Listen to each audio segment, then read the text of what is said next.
If artificial intelligence had a sense of humor, even it might be shocked today. After fueling memes, fantasy maps, and internet chaos for years, AI visuals appear to have found a new fan, the President of the United States. Overnight, Trump posted what looked like an AI-generated map showing Canada, Greenland, and even Venezuela folded into the United States. The image appeared on Trump's Truth Social account just as tensions rise with European allies over his push to acquire Greenland.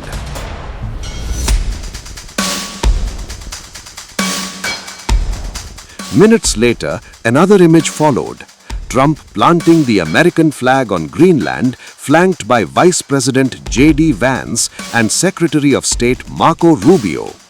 The caption read, "Greenland, U.S. Territory, Est 2026.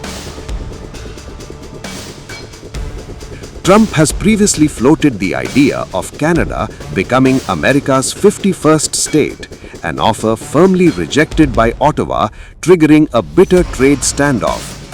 But this map went further.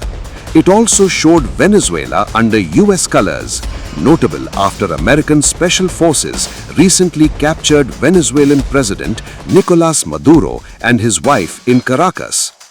They were flown to New York to face drug trafficking charges, after which Trump declared the US would run Venezuela and control its vast oil reserves. Until now, Trump had hinted but never explicitly claimed Venezuelan territory. The online reaction was swift and fierce. Social media users questioned whether the imagery was symbolic bravado or something more deliberate. Some warned the visuals risk normalizing territorial expansion, especially among Trump's base. Others pointed to Trump's repeated insistence that Greenland is imperative for US security and that there is no going back. Social media users questioned whether the imagery was symbolic bravado or something more deliberate. Others warned the visuals risk normalizing territorial expansion, especially among Trump's base. Others pointed to Trump's repeated insistence that Greenland is imperative for US security and that there is no going back. No military action has been announced. But as critics note, when maps change before policy does, history suggests the world should pay attention. Well, I think I have a lot of messages for Davos, but the primary message is how well the United States is doing. And I say it all the time. A year and a half ago, we were a dead country, and now we have the hottest country in the world. I mean, you're beneficiaries too. No, I don't care about the Nobel Prize. First of all, a very fine woman felt that I deserved it and really wanted me to have the Nobel Prize, and I appreciate that. If anybody thinks that Norway doesn't control the Nobel Prize, they're just kidding. They have a board, but it's controlled by Norway, and I don't care what Norway says. But I really don't care about that. What I care about is saving lives, and I think I've saved tens of millions of lives. Well, I don't think they're going to push back too much. Look, we have to have it. They have to have this done.